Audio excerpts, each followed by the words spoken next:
Welcome to the Level Up Life podcast. I'm your host, Scottie Hobbs, and welcome to this episode. Today we're going to have a conversation with Moon Valjean. Moon was moved by a Garth Brooks song at an early age and was fascinated by music. He found that music was the best way for him to express himself and worked his way into a band that produced a platinum album, and he's toured the world. He's played in bands such as Story of the Year, Goldfinger, and Greek Fire. He also works in radio with The Riz Show. He's got some incredible life lessons and insights, and I'm excited to share those with you today. Moon, welcome to the show. So Moon, just to get started off, tell us, who are you? What do you do? Who am I? Who am I? That is the question, right? Yeah. I think anybody our age has asked that a lot more in the last couple, probably 5 years than I did the first 25 years. Um, so I am born and raised here in St. Louis. Born, adopted, and raised here in St. Louis, Missouri. I was like a South City, South County kid here in St. Louis with big dreams from about 10 years old to be an entertainer in some way. Now, I was the absolute most shy kid in all the classes. I still have seen a couple of my elementary school teachers. They'll come out to certain events or shows, and it's a common theme every time. They're like, I just can't believe you do what you do for a living. Like the little kid that we saw was, afraid to speak in front of the class, would never have volunteered getting up in front of people, or any of that. But um, long story short, man, I saw this Garth Brooks performance on HBO when I was 10 years old, 1991, and rain is coming down on the stage and they smash these two acoustic guitars together. And I was not raised in a house with music. And I certainly had no idea what like a live performance was supposed to look like, but I saw that and I was just like, oh, it was so mind blowing that you could do that, that this guy is getting paid to do this. And it was so entertaining. And I turned around to my dad and I was like, I'm going to do that someday. And he gave me the, don't quit your day job. Ha ha ha. That kind of, Yeah. that kind of vibe. But I just like, that was the eye-opening moment that I remember as a kid going like, wow, you can be an artist, you can create things and be creative, not just in a songwriting capacity, but in a capacity of like putting on a show that moves somebody. And I was moved. I was like, in front of this tiny little TV watching a show late at night, and I was like, I was moved, emotionally moved by music and the actual performance of it. So I thought, wow, that's pretty cool. Now, I was a kid that had real delays when it came to communication and communicating with the world around me. I was always like, everybody was always a few steps ahead of me. I'd come to school and all of a sudden my friends weren't friends with me anymore because I didn't have the right Adidas jacket. And I was like, okay. So once I like understood the concept of why I wasn't cool, I was so upset. I was like, what? This world doesn't make any sense. So every year I just found myself going, this doesn't make any sense. What? Why? And how did you guys all get this memo? And I'm back here not with this memo. Yeah. So I always felt like I was behind socially, and I was. And you know, I dreamed of having a guitar, and at some point, freshman year, I made a deal with my parents that if I got my grades up, they'd rent me a guitar. And as soon as I got a guitar in my hands, I realized, like, whoa, dude, I can, I'm gonna figure out a way to use music to communicate what it is I have going on inside of me. So I saw it as a not, some people use it as an escape, and I did for sure. I was using it as an escape to a degree because I went through some pretty gnarly tragedies and lost my cousin in a car accident when I was a teenager. So in those ways, I was using it like that. But for the most part, it was, hey, I can use this as a communication tool, get on stages and communicate with a world that otherwise is not listening to me, is not making me feel very welcome. Um, and I think you see that a lot in rock stars. You see like damaged childhoods or weird relationships with a mother, or you see somebody who is really the shy one of the group taking to the stage, almost like a fear immersion tactic. They say like if you're Yeah. afraid of spiders, like lay in a vat of spiders. And I think that's where I fall into. I had a wonderful childhood, great relationship with my parents. Like I said, I was adopted as a young kid.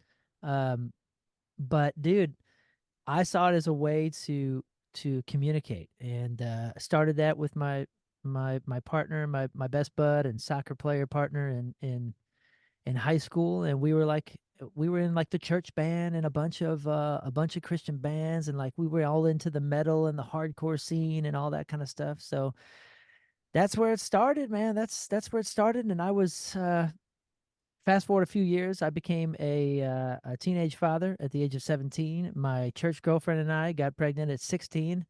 That was really good for my Baptist family, and that put a lot, dude. That put a lot of difficulty in our lives, but a lot of shift. And I'm raising a family now. I'm moved out at 17. I got like 4 or 5 part-time jobs to try to make a living. We're living in an apartment, and meanwhile, I'm trying to do this band thing, and everyone around me is just like, "Dude, you're in St. Louis. Like, it's the band thing. What are you doing? This is so dorky or so not worth pursuing." But dude, I felt a calling. I really did feel like a spiritual calling that this is what I'm supposed to do. Again, it was still like the only way that I was able to sharply and concisely communicate with the world around me, and I felt comfortable on stages, which is crazy because if you put me in front of like 10 or 15 people, now I'm pretty good at it. I'm pretty well trained, but back then if you put me in front of 15 people, man, I'm not sure I could even do anything, but you put me up in front of 150 or 1,000 or 100,000, the bigger the crowd, the easier it was. Um, so yeah, man. So I ended up making a full on music career, even though the odds were against me. I was blessed to be in the right places at the right time and meet the right people and work as hard as we did, and toured the planet in a band that we had together called Story of the Year for I was in the band for 15 years, from pretty much its very beginning till they let me go in 2018. Traveled the planet, dude, a few dozen times over, and was able to give my children a lifestyle that I don't think I otherwise would have been able to give them. And now, yeah, we had some gold and platinum records and big hits and movies and all that kind of stuff, but it don't pay like you think it pays. So it's not that I was like raking in the cash. Yeah. There were years there where we were paying our crew more than we were getting paid at the end after everybody takes their cuts. But yeah, was able to do that. Now I'm in still 2 or 3 bands, and then I transitioned into a radio career right around 2011 or 12, just because the road was harder to make money on, and the bell curve was kind of like on the down slope of the most profitable band for me. So I had to get a gig here in St. Louis and not be on the road as much because I had my I hate to say this, but like my second batch of kids, and I missed out on so very much with my oldest 2 daughters by being on the road. Because in order to make a career like this really really work, if you have a record that's hitting, you're going to be on the road for like 2 3 years at a time, and it's brutal. It's brutal, and I missed out on a lot with my daughters. So got into radio so I could see them after school and put them to bed at night, more or less. And yeah, I think that pretty much takes us to present day. So right now I have 3 or 4 bands and a popular morning show in St. Louis and a podcast, and I still find myself finding other things to do. You like to stay busy, it sounds like. To tell you the truth, man, like I wish I wasn't as busy as I am. So I mean, I'm so blessed, dude. I really am. But like, I'll be fully honest. I'm not sure I know how not to be. Yeah. And some of it I think is this weird like guilt or shame thing that's either been put on me by past relationships or just how I came to be an adult. And listen, man, some people probably don't admit this, but I was a teenage father, and there was a lot of arrested development in that sense.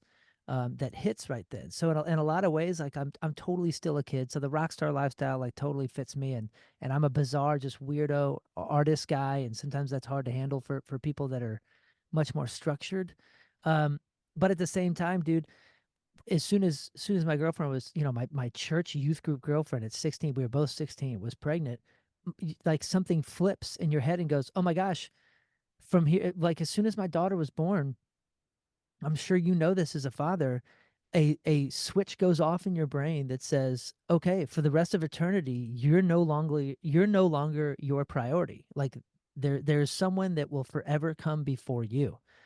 And that happened to me at 16 years old, man. So like I had to go into hyperdrive and figure out like how do I provide for this child? How do I provide not only what they need, but what I want them to have, which of course is like twice as much as I had when I was a kid. How do I give them more than they could dream of?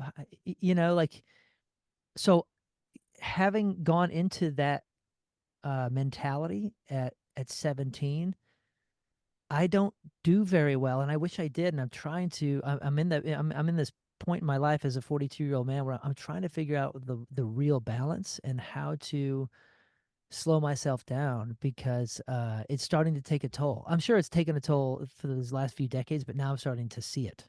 Yeah. We're gaining wisdom as we get. We're both 42, and you really start to look at your life. Gabby and I were having a conversation right before I hopped on this Zoom with you about some of those things. Like we have a lot of big projects going on too, vacation rentals, building a new home, building our business that we've been building for 13 years. And I was talking to her about, and starting this podcast, I was talking to her about like, what if like, we hit a really hard patch financially, you never know what could happen in the economy. I was like, what would we do? And I was like, I have some good friends that work for the government, and they don't do very much at their jobs, and they'll boast about it. They get to lift weights, take naps, and work 4 10-hour days, and that's it. And I was like, man, in my head I was like, man, I could just go do that if I had to. But we had this conversation of like, no, that's not what I want for my life. I don't want to be tied to something, doing something that's not meaningful. I want to be spending time with my family, doing things that I love to do. So I would rather downgrade my life or material things, rentals or investments or the home that we're living in, and have more time with the family than go out and, try to do more. So we're kind of in that phase of life where it's like, what are my priorities? What do I want to do? And it takes a while to get there, doesn't it? It does for sure, man. My priorities have always been the kids, and I've Yeah. never been able to see beyond that. And my wife and I are starting to have conversations about like, oh my gosh, man, like these last 6 7 years have gone so quickly that thinking about actually planning for 6 or 7 years in the future, this house is not going to be filled with kids anymore.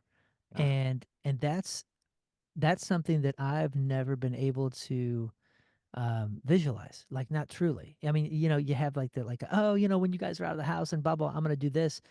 But dude, again, and I don't know how other people work. I've always been this crazy, weird black sheep and like out there sort of character as far as how my life goes. Especially, dude, I live in St. Louis, Yeah. so when I would come home from tour, there was new highways and everybody's got different jobs and they're all wearing their pleated khakis and like I'm over here with earrings in and I don't fit in. There's nobody to talk to. I don't have a water cooler. Like even my group of friends that weren't musicians, um, it's not that they weren't great people and that we didn't have like this connection or whatever, but like I didn't have a lot of get-togethers or poker games or something where like I got to talk about my life.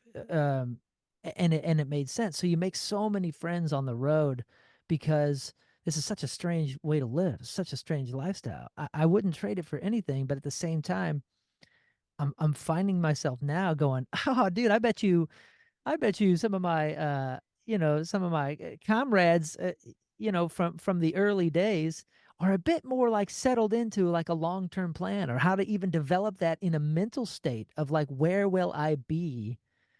How will I be behaving in 10 years? And, like that's on me, but there's not like a big community of mental help for musicians that are out there that are just cruising, that are like literally like day to day trying to figure out how am I supposed to eat today. I woke up on the bus or in a van or in some other new city, and the only thing you're looking for is a freaking toilet and a place to eat. And Yeah. then you're thinking like, okay, how long is this single gonna perform? If it doesn't perform, do we have to go straight back in and make another record? So it's like everything we're traveling salesmen, dude, and we're like we're selling art, and like what a mind trip that can be. Yeah. Right? So I'm supposed to be an artist, but now in order to be an artist, I got to be an artist. I got to be a songwriter. I got to be a businessman. I got to be a singer. I got to be a performer. I got a ticket seller. I got to be a social media guru. I got to be all these different things. I can't just be an artist anymore. I can't just be a singer or even a songwriter. You have to be so many different things to be, to make this kind of thing work. So anyways, I sound like I'm complaining, and I'm not. I'm just trying to give a little bit of an insight to what may seem is like a scattered sort of mindset. Yeah. Just listen to you say that. I'm thinking like, okay, how did you, because you're one of the coolest, best dudes that I know. Like, and I love that you've talked on this podcast about your kids are your top priority, and you jumped into that at a very early age. So I can understand how you can feel kind of lost, thinking about the kids being gone, because it's been your life from the Yeah, age of 16 to 42. dude. It's so many years. So like how, when you were on the road taking on all those jobs and those responsibilities, even today performing, you have a show coming up on this weekend, I think you said, to making ticket sales. Like, how do you manage stress? How do you know, overcome obstacles? What's your strategy? What do you do? Um, oh man, I will say this. Even though I got away from it in the ways that I wish, the only thing I have no idea where I would be or who I would be if I didn't have my faith. Yeah. My faith is a big part of my life, and it certainly was in the early years. I lost it there a little bit. I didn't lose my faith. I just lost my practice and my identity with it. But I am scared to say where I would be if I didn't have that to guide me and always like fall back on. Now, you mentioned it. You really hit the nail on the head with identity. And I know a lot of 40-year-old fellers are like, that's the whole midlife crisis thing is like, oh my gosh, who am I? I just gave 20 years to this company or to this lifestyle or whatever, and I don't know who that is. Um, my identity is truly like I have been a father longer than I have not. I was only not a father for 16 years. My oldest daughter is 25. So like I have no adulthood not being a father. And that's an impossible concept for me to explain, just like it's an impossible concept for me to talk to a 25-year-old guy and he's like, "Oh, dude, this is what I'm thinking about." And just know the fact that he's thinking about what he wants to do, not what he wants to do and how that will benefit his daughter. Or, you know what I mean? Or his Yeah. son. So, you know, um, it's my identity. How do I manage stress? Dude, I I don't know. I don't even know. And it's changed over the years as I've discovered or been willing to discover myself and what it is that I'm actually stressed about. You know, I I've had tons of difficulty, tons of moments where I've felt wronged or slighted and things have been taken away from me, and that stuff has just been like immensely difficult for me to handle. My wife will tell you that I put it in my body because I'm the most tense dude you've ever met. My shoulders, my back, like anytime I get a massage, which is like I don't know, once a year, they even remark like, "Oh my gosh, it's like massaging a stone. Like I'm just a one giant brick." And my kids make fun of me, like, and they do their impression of me. I'm like, "Really? Do I walk like that with my shoulders up?" And they're like, "Yeah, dude." And so I'm starting to really have to pay attention because for all through my 20s and all through my 30s, I'm sure I was stressed in whatever normal ways. But you don't feel it. And now, 42, like, dude, my back hurts when I'm sleeping. Yeah. So like I'm like, oh my gosh, I really need to take care of myself. So right now it's a solid mix of prayer life, just like really talking and making sure that I am not um stressed. In fact, my devotional this morning was about the age old like Sunday school thing about look at the birds in the sky, and they're not worried about tomorrow. They're not worried about their food, and God will provide for them. How much more valuable are you than them? And I have always had a solid mix of that, of not having fear, of having faith that God will take care of me, that there is a not only just like a safety net, because I don't want to say it, I don't want to say my faith is like fire insurance or a safety net, but like I truly believe that I have and always have been given more than I deserve, and that I can live in an abundance mindset, and that is important for my faith, and it's a solid mix of that and constantly, slowing myself down to try to really enjoy my family and what's happening with the kids, even though the faster that they grow up, the scarier it is and the sadder it is. There's a little bit of mix of music, although I haven't really written too many songs that I've released in the past couple years. Again, that was a really big communicative tool for me, not just to, get out and play shows and make people dance or move people from a musical perspective or goal. But for me, it was like I was telling my story so I could kind of put it out and let it go. Yeah. Um, and the last like big record that Greek Fire that we put out as Greek Fire is called Broken, and it was after like a horrible divorce and betrayal, and dude, that record, like when we started writing the music, that record was supposed to be called Found because our record before was Lost. And as I was on the way to the studio, like kind of reviewing some of the lyrics that I had for this Found record, like it wasn't my life. I wasn't found. I was like shattered. Yeah. And I went in and I was like, guys, I'm sorry to do this. It may take a few extra days for me or something, but like I'm gonna write this record in studio while you guys are tracking, and it's not called Found anymore. It's called Broken, and I got to rewrite all the lyrics. And I rewrote all the lyrics, dude, and it's some of my best work.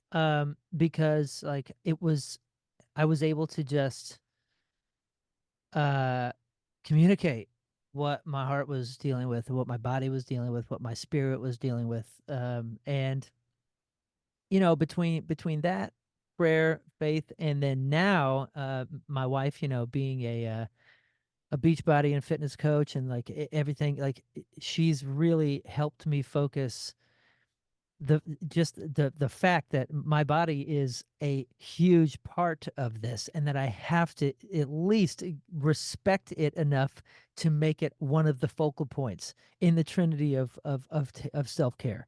Yeah. Mind, body, spirit, and my body, I mean, I'll fully admit my body was always on the bottom of that priority list. It was always kind of mind and spirit battling for first place, and then body was like still in the starting gate. I never focused on it Yeah. until recently. I'm trying. I'm trying. It's hard when you're getting up at 3:30 in the morning too, dude. Like today, I'll take you through the day. Um, It was 80 degrees in St. Louis yesterday, and then today it was 38. So it was 20 degrees overnight. It dipped down like crazy, like like desert weather almost or something. And it was so hot that I couldn't sleep upstairs. And then by the morning it was freezing. So I get up at 3:30. Now I'm freezing. I've only slept like 4 or 5 hours, and I did a little devotional. I bolt off to work. We do the full show, full morning show. It's called the Rizzuto Show from 6 to 10. I get off air at 10:05. I run over. I got to do a bunch of production stuff real quick. And right now we're building a show for Saturday, and we're putting all these huge video elements. It's a stage show, and big sold out show here at the pageant. And I'm building some elements, so I'm running back and forth, like physically running from one end of the building to the next, doing all these production elements and putting a video edit together for one of the big elements that's going to happen at the show. Meanwhile, like I got a car that we just bought 2 weeks ago that the air conditioner doesn't work, so I get that, I run that 45 minutes to the other side of town. I text you that I'm so sorry I'm going to be late because they're like giving me a second, or they're taking a few minutes for me to check in. Then I come back. So I'm doing this podcast. I'll do this till, till about 1:30, 2 o'clock. I have about 3 hours of video editing that I have to do for a gear channel that I just started on YouTube. I'm going to try to take about a 45-minute nap. And then the band is going to be here for a rehearsal for a giant Disney show that we're doing on May 11th, where we do punk rock versions of all the Disney classics. Oh, And that's that awesome. rehearsal, yeah, it is awesome. And that rehearsal will go till 8:30. And then I need to spend time with my wife. Like, even though that's bedtime, like she and I are gonna hang out and we're gonna watch our nerdy space show for like an hour and a half, have a kombucha, and then maybe if I'm lucky, I'll be in bed by 10:30. And then back up probably at 3:30, right? And then back up at 3:30. Yeah. So that's like, this is a pretty chill day because I get to hang out and talk to you. I love it and I appreciate it. And I hope the audience here that's listening to appreciates that as well. Like sprinting over from the car shop and here sharing your nuggets of wisdom with us. So thanks for sharing. I love the emphasis on your kind of this battle you've had with keeping spirit and mind at the top, and you're working on entering, taking care of your body in there. Along with that, where did your spiritual life start? Like, was that something you grew up with from your adoptive parents? Was that something you found later on? Yeah, my parents were part of a like a Southern Baptist church, and I don't think it's Southern Baptist anymore. It's still Baptist. I forget what the other one is, but yeah, that's how I was raised, man. I was the kid. Like, church service was so boring. No offense to the pastor, but he wasn't great. It's like a, full of gray hairs. It's like a gray hair Baptist church, and I'm this wild kid that probably has stitches in my face at that time because I was just always bashing my head on things. Um, and raised in like a Sunday school thing on Sundays. We'd have to go on Wednesday nights so they could have their dinner with all their old friends. My parents were a little bit older than most parents at the time, and it was me and my younger brother, and was raised in that church pretty consistently, but there was no real youth group program. There was, but it just wasn't inspiring. It wasn't doing anything for us, that's for sure. So I was just a Sunday, Wednesday night church kid that was just getting dragged and was in whatever. But just like they say, like, your kids aren't listening to you, but they're absorbing everything. Yeah. um I heard enough of those lessons where clearly they stuck with me, right? So they were just like a peppered part of a kid who never thought about it other than being dragged to church. Then I did get baptized at some point in there when I was like 11 or 12, because that's like the Baptist way, and they scare you and say, like, if you don't do this in front of the church right here before you're whatever, you're going to hell.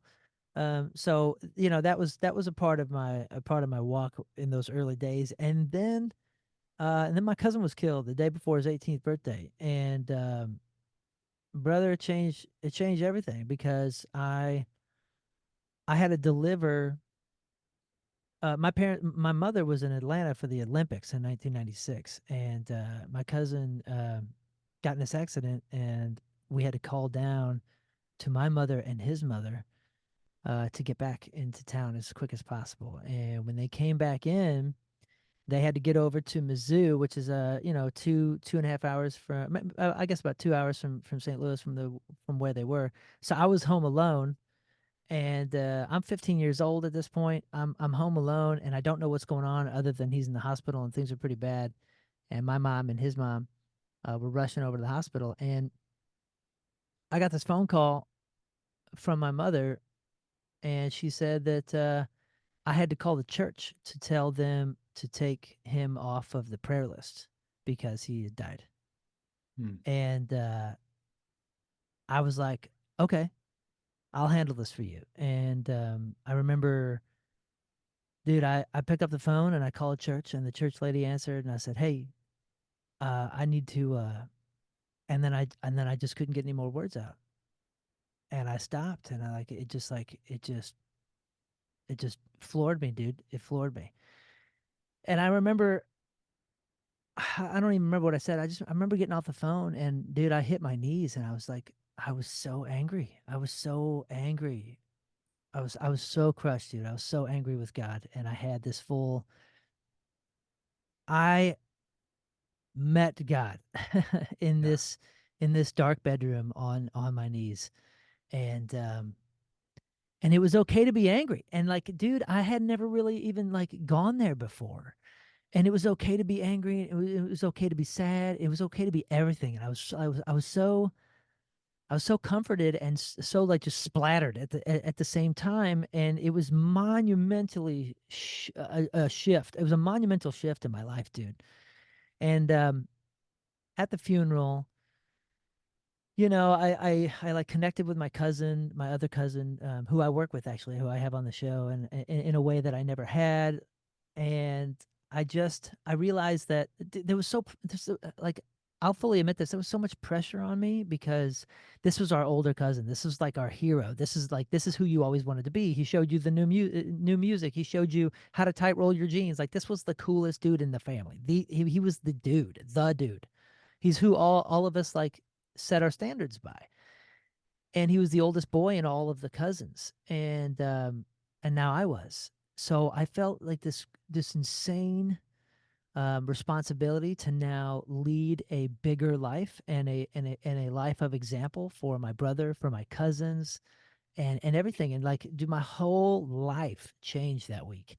At the funeral, I didn't cry, I didn't shed a tear, which was the wrong thing to do. But at the time, I thought like I had to show this like stoicism, this this pure stoic strength to all those around me, because I mean, this collapsed the whole community, dude.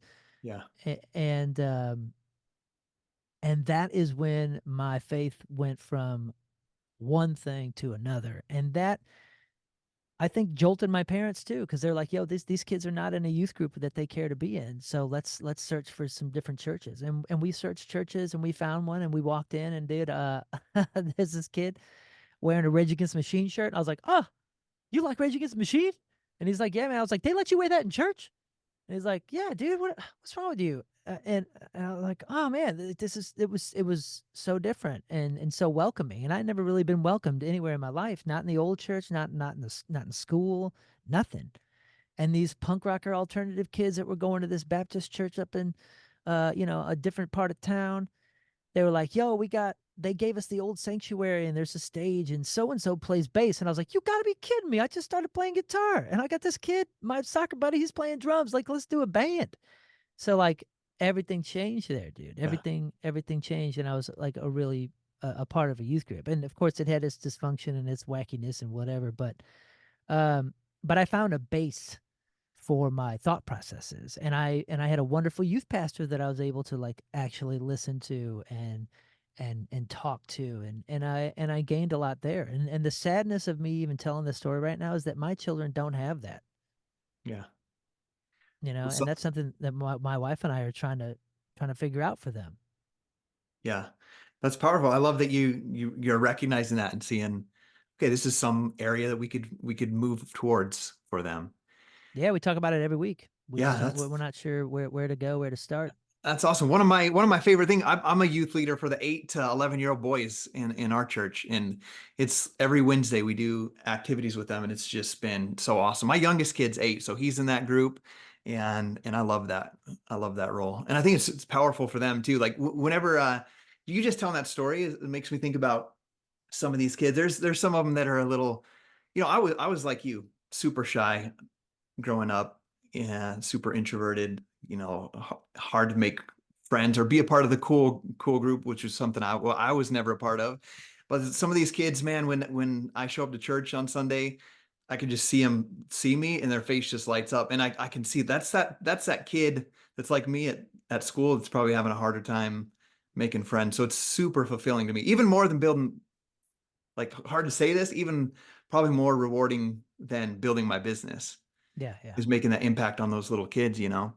So yeah, for yeah, sure. that's great. So you mentioned something as you were telling the story of your cousin. You mentioned your mom with her sister, with your aunt, right? Were Yeah, at the Olympics in, do you say yeah, Atlanta? Were yeah. they just there watching it, or what's the story behind that? Yeah, dude, my mother is like a total athlete. She's 80. She turns 81 this year, and every year when we open the little pool out here, she does a can opener off the diving board. She's 80 something. She still does That's it. So she awesome. was like, yeah, she was always this athlete and just like a huge baseball fan. And we used to watch the Olympics together when I was little, and like the ice skating. We went to, Stars on Ice and all that kind of stuff, ice capades and that kind of stuff. And when the 96 Olympics were here in Atlanta, they got tickets to go down and watch events. So my mom and my aunt were down there for the week. They were supposed to be down there for the week or two, watching different swimming events and track events, and like they got tickets to all sorts of cool stuff. But it was a shame. Obviously, got cut short Yeah. because of my cousin passing.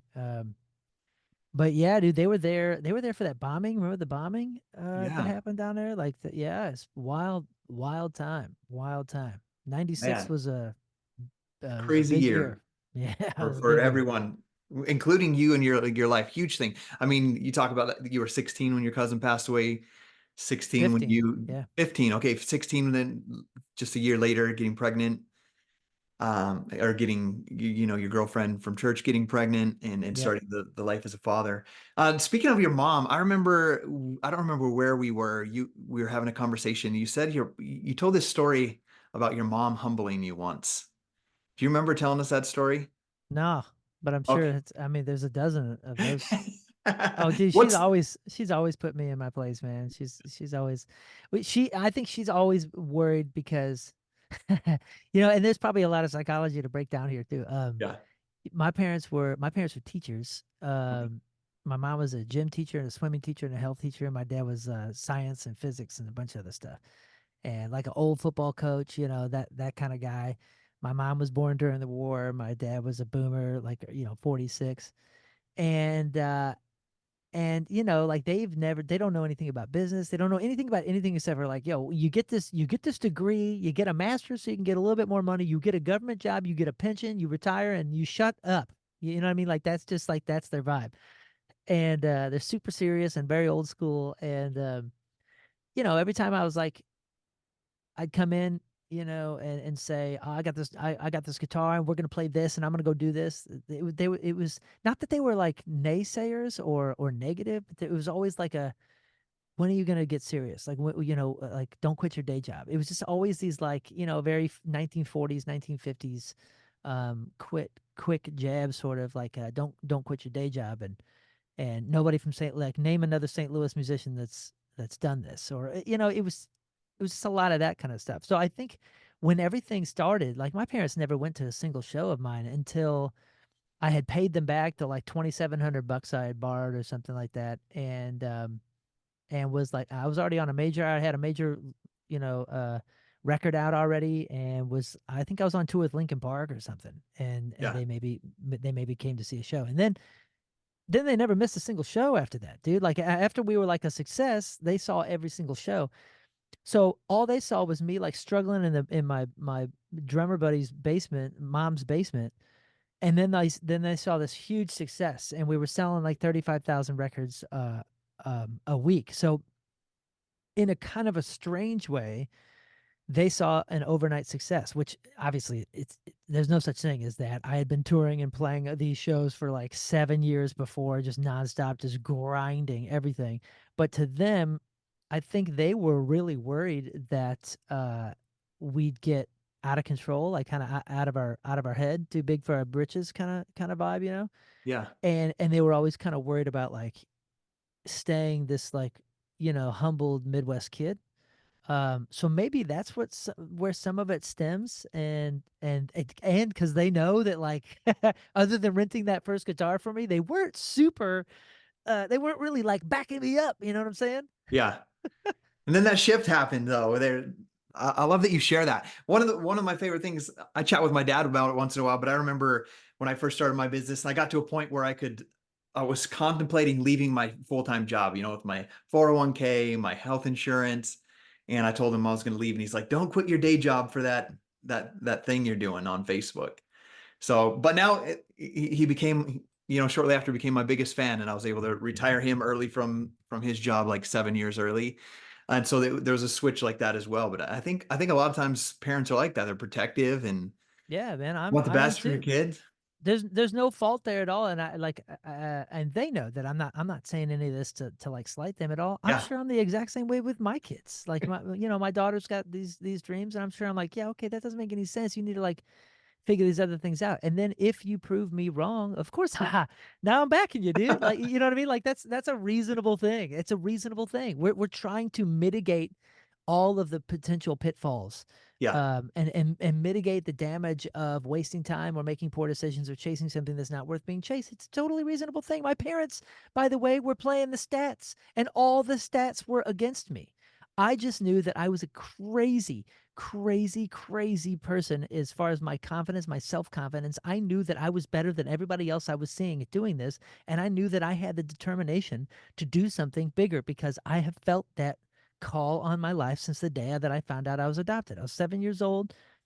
found out I was adopted, and I thought, I remember the way that it was interpreted in my mind was, oh man, like there was there was dozens of decisions that were made and all this timing and all this that put me here in this safe place where I'm fed and I'm loved and like, dude, I owe God everything. Like all these blessings that like I shouldn't be here. I could have been aborted. I could have been left. I could have done this. They could have, just thrown me aside, dropped me off here. There's 100 things that could have happened, but no, I'm here, loved. I'm safe. I'm warm. My belly is full. Like, dude, I owe God such a giant life that if I do not make an impact, I will have not only done nothing, it's worse than doing nothing. I've squandered this blessing. And so even as a kid, I just felt like I have to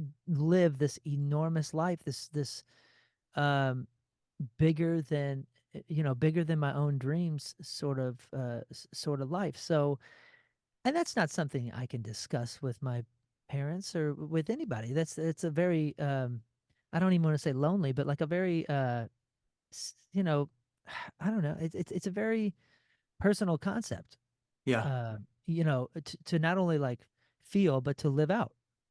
Yeah. So you found out at the age of 7 and had this feeling that something bigger and you wanted to express that and have that gratitude. What age were you adopted? Where was that as a baby? What? I was a baby. I was in foster care for a couple different families until I was like 6 months old. So I mean, Okay. like I don't know anything else except for I'm sure counselors and psychologists would tell me that I've got abandonment issues and this and that and the other things because those are all the standards. But dude, I had a beautiful childhood. Like my parents rule, dude. They Yeah. rule. That's awesome. And I love that you share that love for them. So I have a question. Thinking about, I'm looking at all your guitars there in the back, and someone might be watching this that might be a fan of you, and being like, okay, I want to be a prof. I feel called to make music, or music is the way for me to express myself, similar to how you felt. Tell us how. I know you started the band with your friends and your drummer friend, and you got started. When did you have your break? Like, how long after you started playing, and what was your break where you made it, let's say? Yeah. Um, I I started playing. I was late. A lot of people are like, I started when I was 6 or 7. I didn't start till I was like 14 or 15. Yeah, must have been 15. Um, it was the second semester or the summer after freshman year.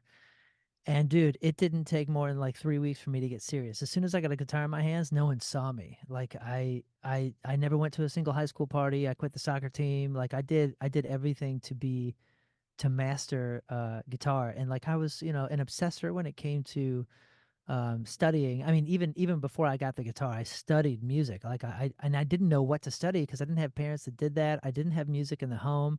I just liked everything from the Yeah. freaking Top Gun soundtrack to Garth Brooks to Beach Boys to hardcore to POD to all like all these bands were just like I'd hear something and if it moved me, I would figure out why. Like what is moving me? Is it the tone? Is it the lyric? Is it the timbre in this guy's voice? Is it the guitar lick? Is it the bass? Is it the whatever? And what? And every single time I would focus on something, I'd need to obsess over it until I not only understood it, but understood its place in the song or in the genre or whatever. And then I could figure out how to play it. And thankfully, I was always blessed with the ability to, I have a great ear. So I've never read, I can't read music. But I could sit down at a piano, you could play something and I'll figure it out. Give me like 15 seconds and I'll figure out how to play it. Cool. Um, same with guitar. So I would like watch people play instruments and I go, I don't get this. And then I would obsess on it until I understood it. And then once you understand it, you can kind of stare at it for a while and then start just getting your motions, your muscles going, and like a muscle memory starts to develop, and you figure out easy ways to do things. Now, this is before YouTube or tutorials or any of that kind of stuff. So you just have to like do it. You just have to study it, figure it out, and play it. Yeah. Um, so I did that, and every single day, man, after school, we'd go over to Johnny's house, and we'd play soccer until it got dark, and then we'd play music because he rented a drum set and I had a rented guitar. We'd play Rage Against the Machine songs or whatever we were hearing, and dude, we got so good. Like I'm telling you, we were playing Rage Against the Machine songs better than they were. That's awesome. Like, I mean, down like to the T. That's all we would do is just play until his mom kicked me out, and then the next day would start over again. And we did that for 4 years, man. And we played like a battle of bands in high school. We got this bass player. We got this our buddy to sing, and Johnny and I played, freshman, sophomore, junior, senior year. And then as soon as we graduated, I was already a father. I was already living in an apartment. I had 3 or 4 jobs, but every waking minute was spent either practicing, writing music, um, learning some sort of music, or literally like printing flyers for our next show and going to other shows and like just passing out flyers and passing out demos. And it was just like, dude, it's so funny because I mentioned POD a minute ago. I was like such a POD fan in like the early 90s before they were on Atlantic and did really well. We used to go to this Christian festival up in Bushnell, Illinois called Cornerstone. And I even had like a POD tattoo from like a live CD that they did at Tom Fest back in 97. And the POD guys, I got to know them we toured with them on the Linkin Park tour. I actually kind of knew Marcos before that because when we were doing the record out in California, I went down to San Diego to see some of his Accident Experiment shows. But anyways, meet the POD guys and start to really get to know them. And dude, what do you know? On Trey's bass rack, I see one of my band stickers from 1996. And I was like, "Oh my gosh!" Like, dude, that's my band. And he goes, "You're this guy? You're this guy?" And I was, yeah, and dude, they all found it so hysterical because they remembered this dude in St. Louis just constantly like, "Yo, check out my stuff, check out my stuff." Like, I was that kid. I was just like relentlessly promoting and doing everything to make this weird career work and to get the heck out of St. Louis and do it bigger. So it's so funny that all connected and my sticker was still on Trey's bass rack. But I'm sorry my stories can get long-winded. So I love them. yeah, so Johnny and I were in a band. We were in this band, then we changed the name. We had like a rapper, so we were like super rapcore, bro. And we did that for a while. We picked up Mark when he was only like 15 or 16 years old playing bass. And then we became a three-piece band called Maybe Today that was like really weird fusion. It was like Zayo, which is this super hardcore heavy Christian metal band, meets like Goo Goo Dolls. And it was very weird and very different. Um, but it was pretty artistic and pretty cool. It's just like we hadn't found our place yet. Yeah. But we started getting really, really buzzy. And then we played a show with a band called Big Blue Monkey. And then they had a guitar player that I went to high school with, and they moved out to California, and they fired him, and then they got a record deal with Maverick and called me in to help with showcases. And they're like, dude, there's this kid in St. Louis. He's wild. He backflips. He's got this crazy fro. We should call him and have him play for these showcases. And I went out.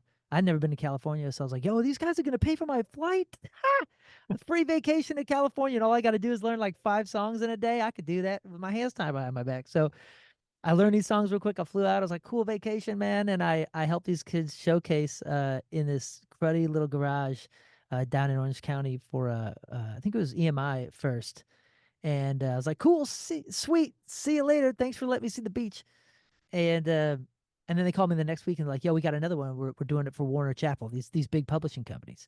Yeah. And I came out and I'm like, I'm ripping the guitar, brother. I look like I'm in the band. Look like I've been in the band forever. I'm singing harmonies. They'd never heard harmonies before and all this stuff. And they're like, "Yeah, we need you in our band. We haven't finished the record and we got to figure this out." And I was like, "Yo, how am I supposed to quit my band that my drummer doesn't want to be in right now anyway?"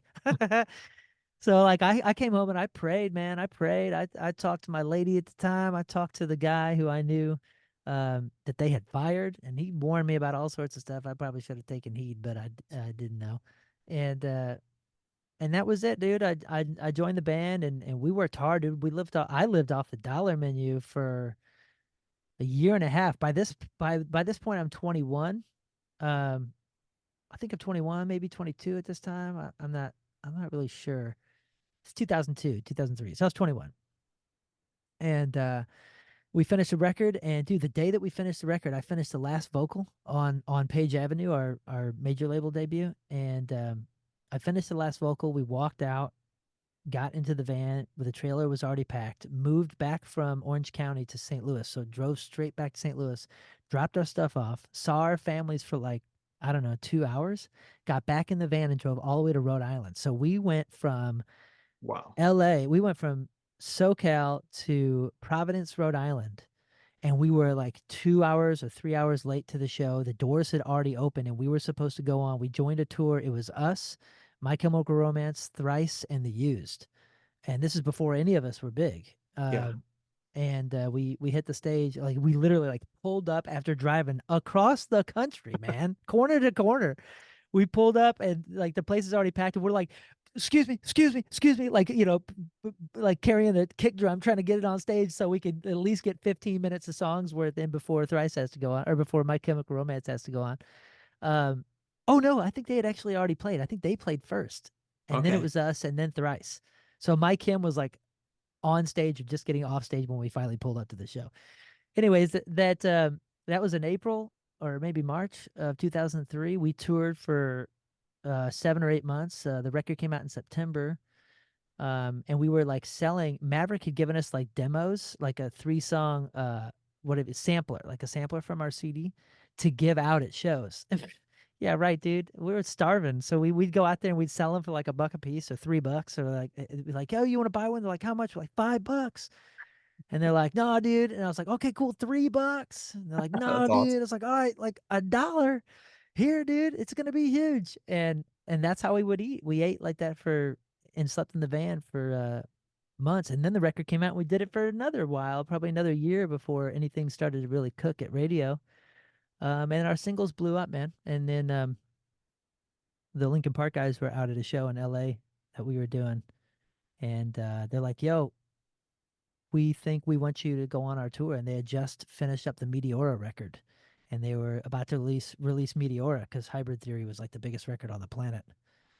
And we did the Meteora tour, and that really like helped propel us. I mean, we did 100 tours before that. I did not get Yeah. off the road, so we were in California from January until March. Moved back to St. Louis, had a couple hours, went on tour up in Providence, and then we toured until we headlined the Nintendo Fusion tour at the end of 2004. We got home probably in time for Christmas 2004, so it was like 2 years, a 2 year record cycle.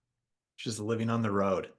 On the road, dude. And we went and we did have a couple international things during that period. So it was planes, vans, kind of cruddy buses, and that was the vibe. But dude, um, time of my life in a certain way. Yeah. But it's bittersweet because it's not all like rock star stuff, Like I'm on the road 24 hours a day. I'm only working like an hour and a half a night. And meanwhile, like my family and my friends and everybody's living their life back in St. Louis. So for 2 years, it was like the most bittersweet thing ever. And for a young man, it was tough, bro. It was tough. And I was surrounded by non-parents. So they're all partying and I'm like the poo-poo dude that's in the back of the bus when we finally got a bus playing Halo and just trying to like get the time to pass by.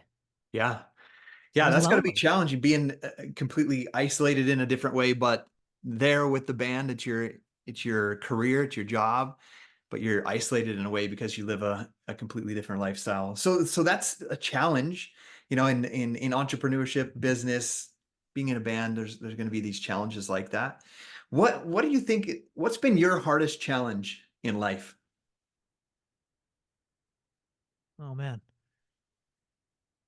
Oh, I don't know, man. I guess it depends on the period. Yeah. Um, my hardest challenge in life. Phew, I'm sure a lot of people have some like canned answers or like some Yeah. pretty good answers to that, but that's such a deep question. I don't want to answer it lightly. Yeah.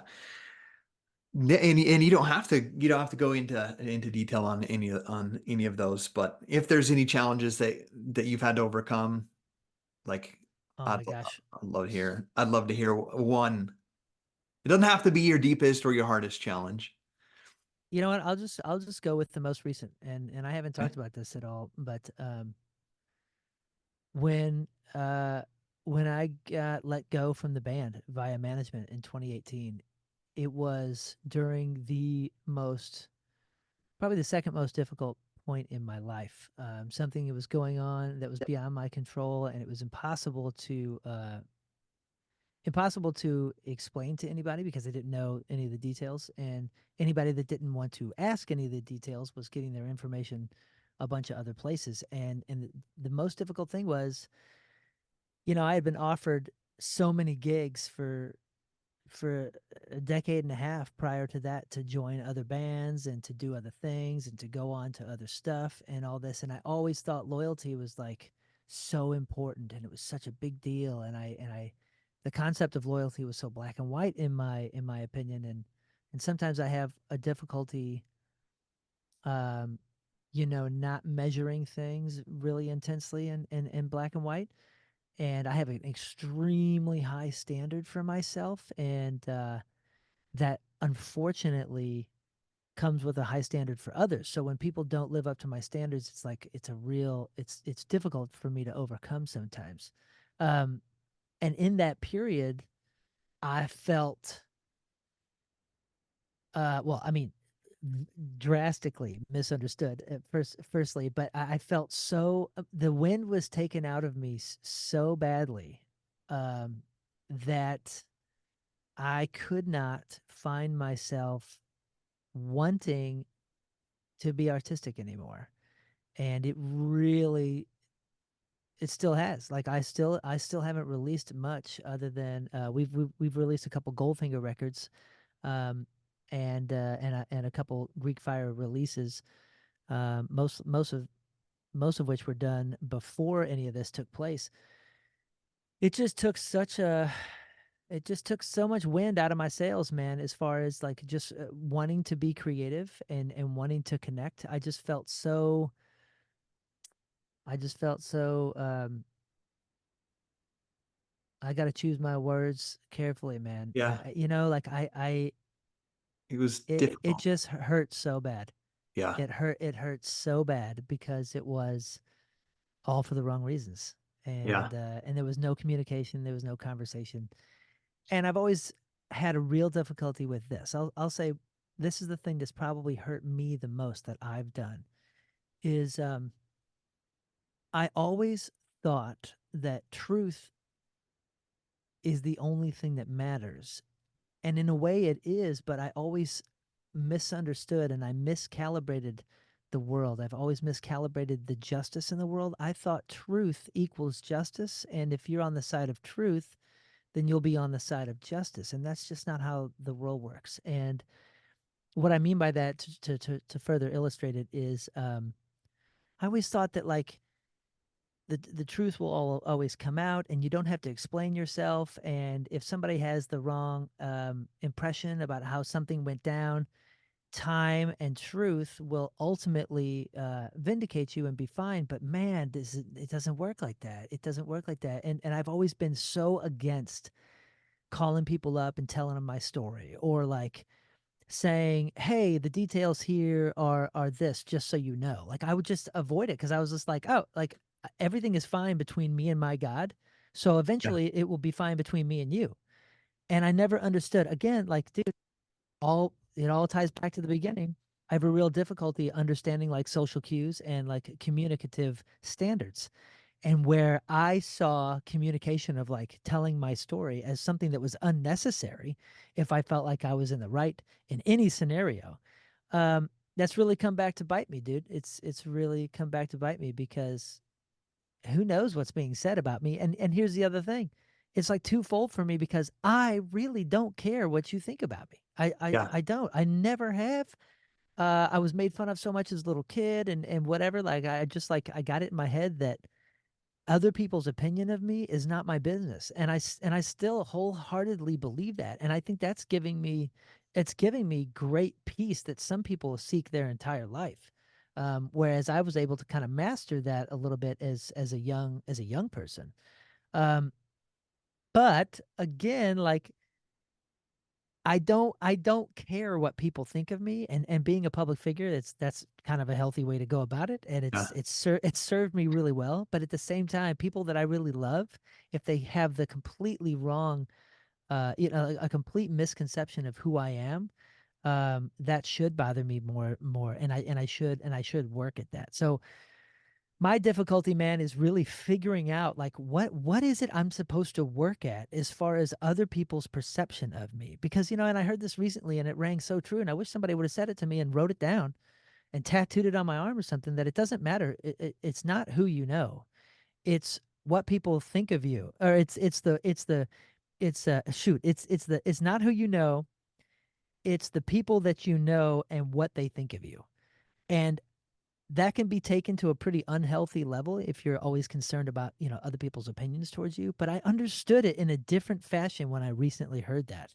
Because again, I made so many friends and so many like real relationships and brotherhoods with different band guys that I had known over the years and met on the road, that I haven't talked to since that split, which has now been 6 years. And it's starting to dawn on me. They're like, man, like a lot of these people may think the wrong thing because maybe somebody told them something or they read something that's totally false. And like, what do I do? Like, again, it's not in my nature to call and be like, yo, I want to talk about something that's not your business just in case you got the wrong impression, bro. Yeah. You know what I'm saying?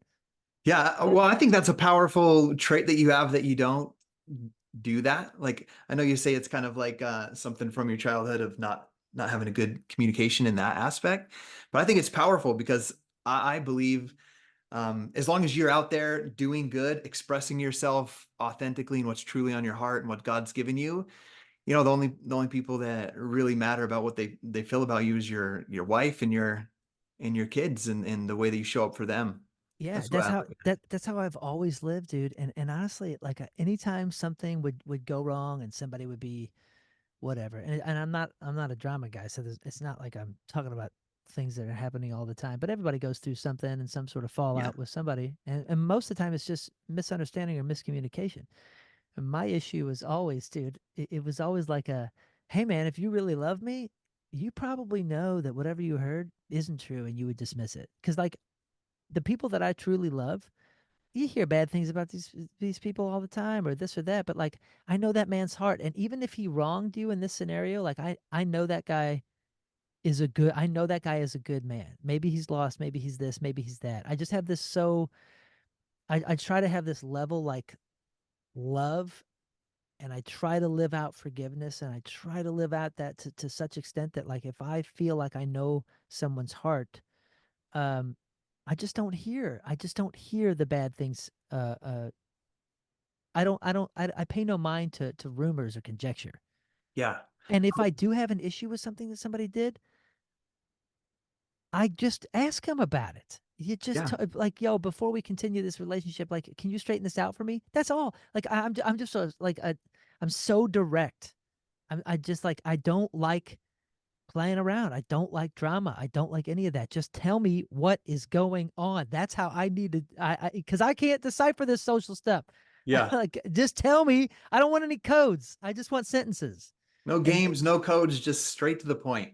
yeah, and so that is not good for some people in my life. And most of the people that love me, like my bandmates and all that, like they know how I operate. So if I'm like, yo, you can't play that bass part wrong again, like you have to fix that. I'm not upset with you. I don't love you any less. I'm just telling you, don't do that again, man. Just Like, straightforward. yeah, that's all. Like, that's how I want you to talk to me. Yeah, I think more of us need to be like that. So I think that's a great example. I don't know, Scotty. It don't go well. It doesn't always go Uh, well for me. I was, I'm not very diplomatic. I'm not very corporate. And I work in a corporate environment now with radio, and dude, it's not easy for me. It's not easy yeah, because I'm not, fluffy. And I'm a really sweet dude, but I'm sweet because I'm genuine. I'm not sweet because it's expected in an email because this is a corporate environment and I'm supposed to be all cutesy. Like I'm just very direct when I think it should be direct. So that's yeah, been difficult for me. Again, communication. yeah. Well, thank you for sharing that. As you were chatting about some of those maybe judgmental people judging others and being genuine to who you are, it was making me think about. Have you seen the series The Chosen? If Uh, if you haven't, I want you to watch it with your kids is that and on Prime? anybody watching this. It's on Amazon Prime. It's Yeah. about Okay. Yeah. it's from the I Bible started that. about Yeah, I Jesus started that. Christ's ministry. I love it. It's because I was just thinking about it because, all these different disciples that he chose, like the tax collector, the guy that was about to betray his friends, Simon Peter, turned them in so he could get his tax debt. Like there's all these things that these people did, but he didn't look at them any less direct. He's like, yeah, this is a good man. This is why I chose him. We all make mistakes, whether it was the woman at the well. And so I just love, you just made me think of that as you were saying that. Just like be direct, love people, and everybody will make a mistake from time to time, but it's not anything to be rumoring about or anything like that. So Yeah. thank you for sharing some of those. I know sharing challenges can be difficult. What do you think's like the biggest lesson you've learned through a challenge?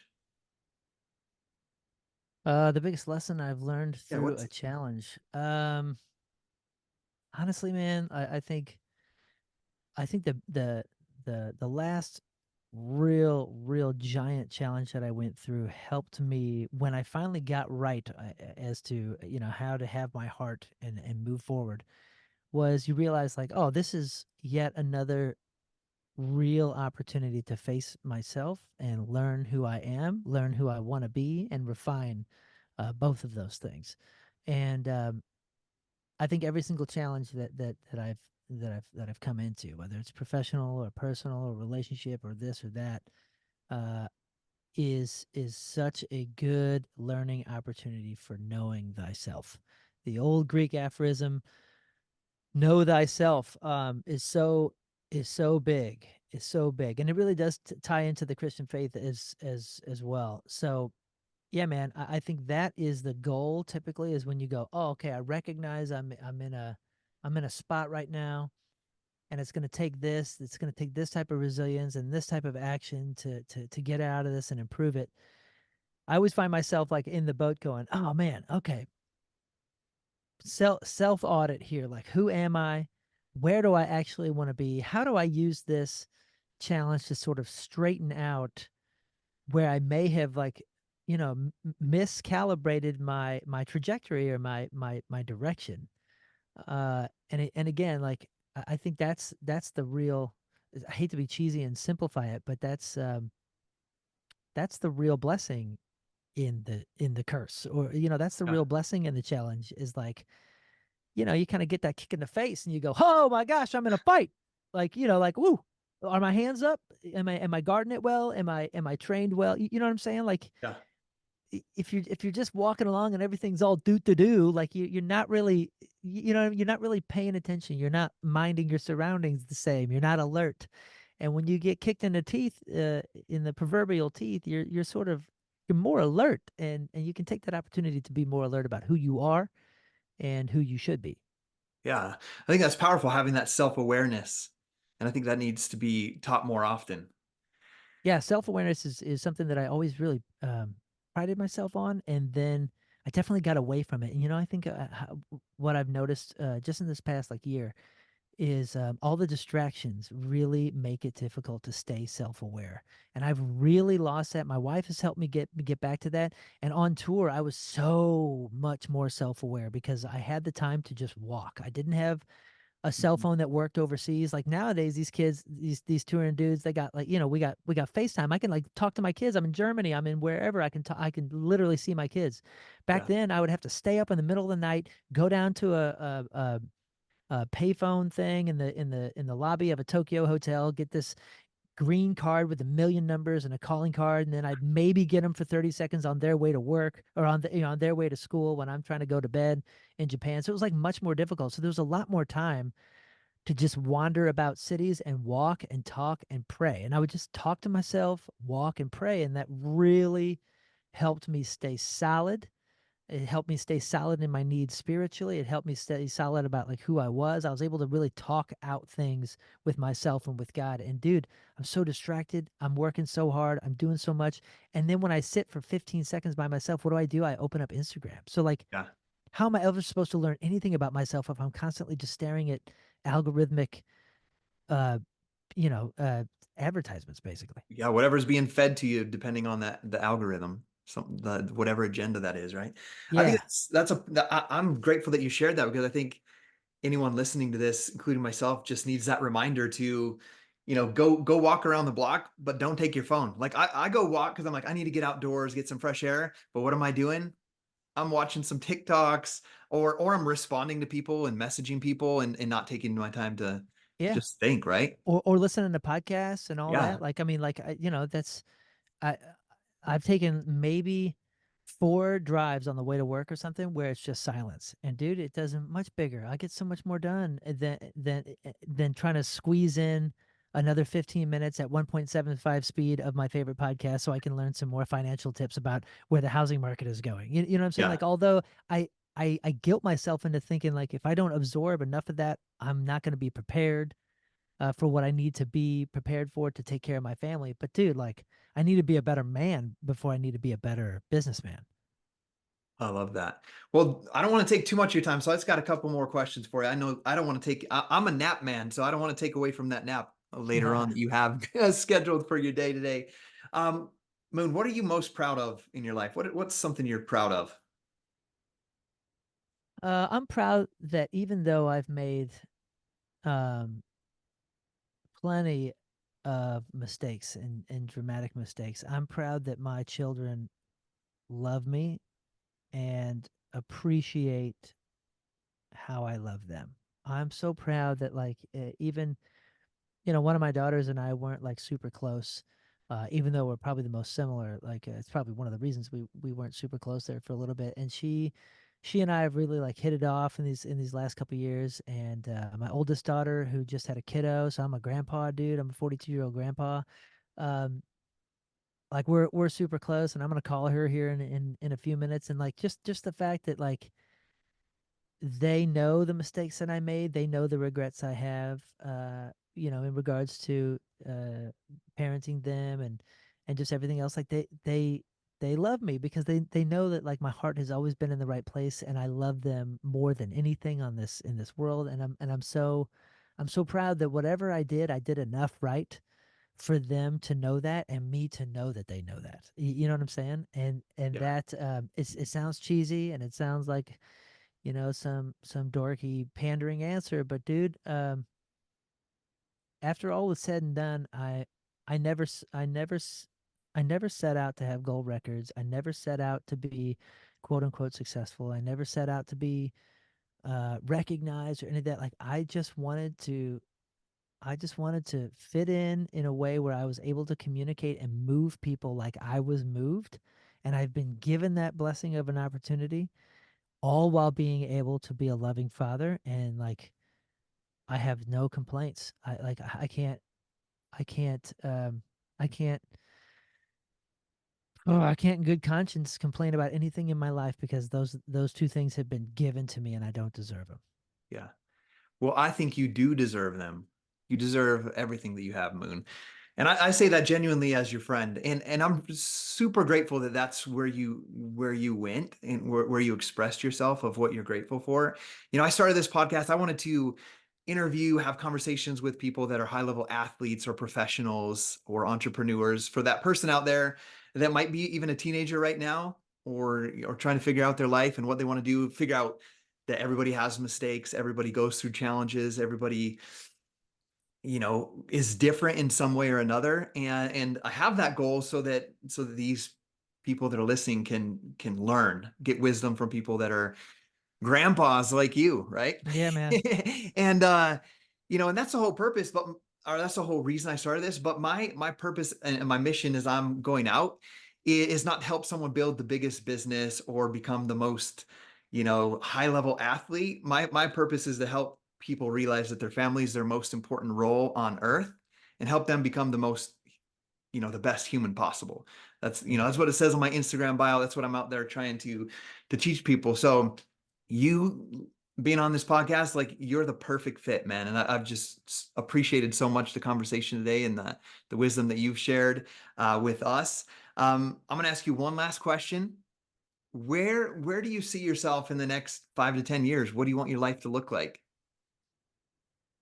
Oh man, I don't know. That's something that my wife and I have been talking about these last couple days and weeks and months really is I want to still be able to be doing something that is personally gratifying, but it can help set up my children. I really do I really do feel like, and I know it's really easy to crash on young people these days. And like on my radio show, half of the articles that we're talking about are kind of going after young people for whatever they're doing differently than we are. But I really do feel like they have it a little bit harder than we do. And I know in a lot of ways, of course, they have it easier, and they're so much more connected, and it's easier to chase your dreams and do whatever in your basement and whatever. But like, dude, I was 17 years old and I was in an apartment. And then I bought this tiny little crappy house in the ghetto, but I still was a homeowner by the time I was like 20 or 21. And I don't see that being possible at all for my children right now. It's so much more difficult for them to be able to set a baseline like we had it. And that wasn't even that long ago. Yeah. Um, so I really see myself in 5 years pursuing whatever it is that still allows me to fulfill, whether it's a creative need or a calling where I feel like I've obviously been blessed with like some decent communicative skills now, and that a lot of that's from studying and adjusting. But my parents were teachers and they're educators, and that's sort of built into my nurturing. And I do feel a calling to do something, whether it's podcasts or writing songs or whatever, to help either shift people's perspective or educate them on positivity or the love of God or whatever it may be that I'm called to in that moment. So I hope I'm being fulfilled in those ways. But ultimately, man, the 50% of it is I hope I'm doing something that in the pursuit of making my children's lives better and easier, so they can be homeowners or travel or do something, chase a career that may be more difficult to get launched. I just want to. Again, man, I don't have an identity beyond being a father. So even though they may not be in my home or my direct care, like I want to be participating in their launches in Yeah. 5 to 10 years. And I want to be actively doing something, whether it's, behind the scenes or whatever. That's how I see Mallory and I's lives playing out in the next 5 to 10 years, being a real, integral part, if not just a pillar of the launches of our children. I love that. Putting your family first, just as we started this podcast, having your child and your children in the front of your mind. So thank you so much for sharing that. Hey, so we're ending this out now. I know you got some projects you're working on. Yeah. You have a YouTube show that you're doing.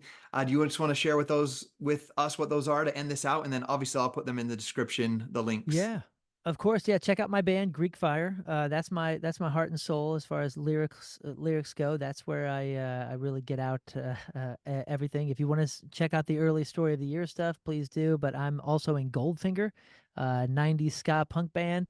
We still tour. We still play a whole bunch. We have I think an LA show coming up, an Atlantic City show, New York City. We'll be over in England, London, Leeds. We'll be in Austria and Germany later this year. I mean, there's scattered shows all over the place. So just check out Goldfinger Music on whatever social media. It's all out there. You can follow me at Moon Valjean here. That's MoonValjean. That's Instagram. That's Facebook, all that kind of stuff. And then the new YouTube channel, as you can see, all these guitars and different things. I have like a pretty cool collection of like 30 guitars and amps and all this. And a lot of this stuff is what has taken me around the planet. And a lot of it has some pretty cool and unique stories, as well as a lot of my touring friends. They all have wacky stories about how they got their guitars or why they played this particular amp or whatever.